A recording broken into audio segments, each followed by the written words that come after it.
পড়ার বিষয় পক্ষ থেকে বলছি, তোমরা যারা কলকাতা বিশ্ববিদ্যালয় 6th সেমিস্টারে পড়ছো এবং তোমাদের পল সায়েন্স বা রাষ্ট্রবিজ্ঞান জেনারেল আছে DSE B1, তাদের জন্য আমরা পড়ার বিষয় পক্ষ থেকে 2025 সালের একটি সাজেশান নিয়ে এসেছি। এই পেপারটার নাম আছে ফেমিনিজম থিওরি অ্যান্ড প্র্যাকটিস, অর্থাৎ যেটা বাংলায় তর্জমা করলে দাঁড়ায় নারীবাদ। এই প্রশ্নগুলো তোমরা যদি পড়ো, আশা করি তোমরা অবশ্যই কমন পাবে। আশা করি করলাম, বলছি কেন, কারণ বুঝতেই পারছো আমি বলতে পারি না 100% কমন পাবে, তবে এটা বলতে পারি দীর্ঘ 23-24 বছর অভিজ্ঞতা বা 5th সেমিস্টারে বা 1st সেমিস্টারে, 2nd সেমিস্টার, লাস্ট সেমিস্টারগুলো আমরা পড়ার বিষয় পক্ষ থেকে যে সাজেশানগুলো দিয়েছি, সেই সাজেশানগুলোর সাথে তোমরা প্রশ্ন একটু মিলিয়ে নেবে যে কি পরিমাণ কমন এসেছে, তাহলেই বুঝবে। কারণ কোনো একবার হয়তো একটা কোশ্চেন নাই আসতে পারে, কিছুটা অংশ নাই আসতে পারে, কাজে আমি 100% আমি কিন্তু কখনোই বলি না। তবে হ্যাঁ, এটা বলতে পারি যে পাওয়ার সম্ভাবনা কিন্তু খুব, কাজেই এগুলো তোমরা অবশ্যই ভালো করে পড়ে যাও। আর একটা কথা আমি বলবো না, কারণ আমি ইউনিটটা বলি সেই কথাটা তখন বলবো। দেখো, এই পেপারে যে মার্কস ডিভিশনটা আছে তোমরা জানো, এটা মডিউল 1 এবং মডিউল 2 আছে। মডিউল 1-এ 2টো প্রশ্ন থাকবে, কোনো নামে তার মধ্যে একটা লিখতে হবে 500টি শব্দের মধ্যে। 10 নম্বরে 2টো প্রশ্ন থাকবে, একটি কোশ্চেন লিখতে হবে 100টি শব্দের মধ্যে। মডিউল 2-এ ঠিক ফার্স্ট মডিউলের মধ্যে, অর্থাৎ 15 নম্বরে দুটো একটা লিখতে হবে 500টি শব্দের মধ্যে, আর 10 নম্বরে 2টো থাকবে, একটা লিখতে হবে 100টি শব্দের মধ্যে। আর এসএকিউ 15টি থাকবে, 1 নম্বরে 15টা, অর্থাৎ টোটাল তোমাদের 75 নম্বরের পরীক্ষা হবে, অর্থাৎ তোমাদের 65 নম্বরের পরীক্ষা হবে। তা যাই হোক, এই হচ্ছে তোমাদের মার্কস ডিভিশন। এবার দেখো, তুমি মডিউল যে কোনো একটা মডিউলে দেখো, মডিউল 1-এ 15 নম্বর দেখো, 2টো কোশ্চেন থাকবে, একটা লিখতে হবে। এবার ধরো তুমি দুটো, আমি 6-7টা দিলাম, তুমি দুটোই 15 নম্বর হয়তো দুটোই কমন পেয়ে গেল, আবার 10 নম্বরে হয়তো একটাও পেলে না। কাজেই এই একটা ব্যাপার আছে। কাজেই আমরা বলবো, যেহেতু এরকমভাবে মডিউলটা ভাগ আছে, দুটো আছে, একটাই লিখতে হবে, কাজে এই কোশ্চেনগুলো ভালো করে পড়েছো। আমরা খুব বেশি কোশ্চেন রাখিনি এবং পরীক্ষার আগে আমরা একটা ফাইনাল সাজেশান দেবো, ওটা ভালো করে পড়েছো। আর এইগুলো অবশ্যই এখন থেকে পড়া শুরু করো। তবে হ্যাঁ, আমরা পড়ার বিষয় পক্ষ থেকে বারবার বলি, বুঝে মুখস্থ করবে, বুঝে পড়বে, লিখে প্র্যাকটিস করবে। দীর্ঘ 23-24 বছর শিক্ষকতার অভিজ্ঞতা এবং আমার মতো আরও কিছু আমার বন্ধুবান্ধব আছে যারা বিভিন্ন স্কুল কলেজের সাথে যুক্ত, তারা আমরা সকলে মিলে আমরা এই প্ল্যাটফর্মটা তৈরি করেছি। এটা আমাদের কোনো অনলাইনের মাধ্যমে বা হোয়াটসঅ্যাপের মাধ্যমে পাঠিয়ে দিলাম এরকম কোনো ব্যাপার না। আমরা সম্পূর্ণ যা দেব, তোমাদের যা চাহিদা আমাদের জানিও, আমরা সম্পূর্ণ আমাদের এই চ্যানেলের মাধ্যমেই দেব। তা চলো সাজেশনটা শুরু করি। দেখো, মডিউল 1-এ আমরা 10 আর 15 আলাদা করে নিয়ে একসাথেই রেখেছি। প্রথম প্রশ্ন দেখো, র্যাডিক্যাল নারীবাদ বা আমূল সংস্কারবাদী নারীবাদ সম্পর্কে আলোচনা করো। 2 নম্বর প্রশ্ন, পিতৃতন্ত্র বলতে কী বোঝো? পিতৃতান্ত্রিক ব্যবস্থায় পুরুষের নিয়ন্ত্রণের বিভিন্ন দিকগুলি লেখো।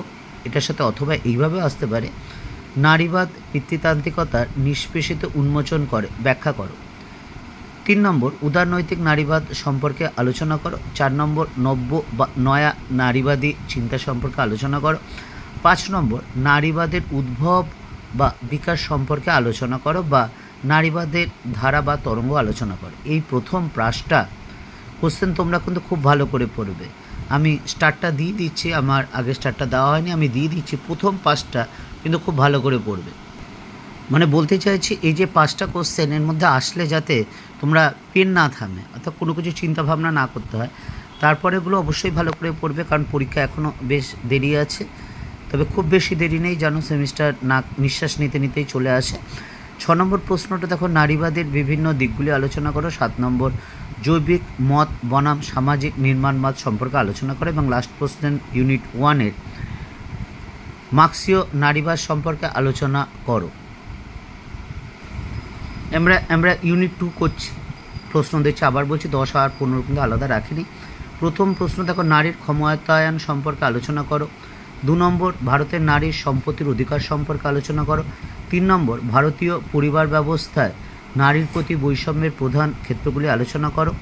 4 নম্বর, স্বাধীনতা উত্তর ভারতীয় রাজনীতিতে নারীদের অংশগ্রহণ সম্পর্কে আলোচনা করো। 5 নম্বর 1970-এর পরবর্তী পর্বে ভারতীয় নারী আন্দোলনের গতি প্রকৃতি বিশ্লেষণ করো। এবং 6 নম্বর বিভিন্ন সমাজ সংস্কার আন্দোলনের মধ্য দিয়ে নারীদের অগ্রগতি সম্পর্কে আলোচনা করো। এই 6টি কোশ্চেন তোমরা কিন্তু অবশ্যই খুব ভালো করে পড়বে। হ্যাঁ, যেটা আমরা বলি পড়াটাকে মানে বুঝে, জিনিসটা কি বলতে চেয়েছে বুঝে তারপর পড়বে।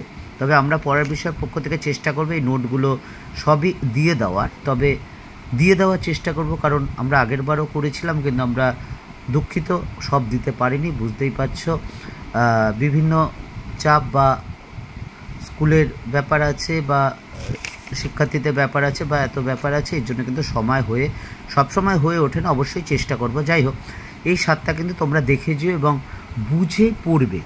এখন থেকেই পড়ো, একটু পড়ে ওরা, তাহলে কিন্তু পরবর্তীকালে পরীক্ষার আগে চাপ আসবে না। তবে আরেকটা কথা তোমাদের আমরা আগেও বলেছি, আমরা পড়ার বিষয়ের পক্ষ থেকে, এটা আমার একক নয়, এটা আমাদের দলবদ্ধভাবে কাজ। আমাদের এই গ্রুপে বা এই পড়ার বিষয়ের পক্ষে কেরিয়ার কাউন্সিলরও আছে, যিনি সবচেয়ে অভিজ্ঞ, তিনি প্রায় 27-28 বছরের অভিজ্ঞতা সম্পন্ন।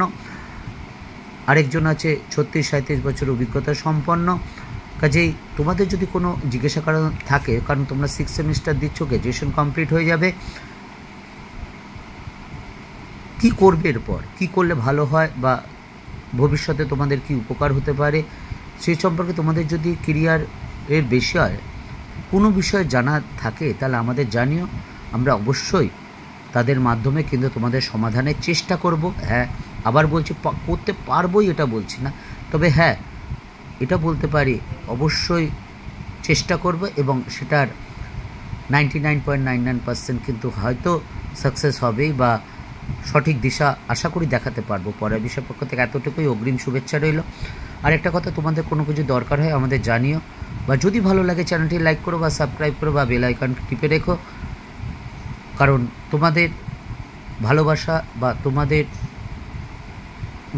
যদি উপকার হয় তাহলে আমাদের উৎসাহিত করবে।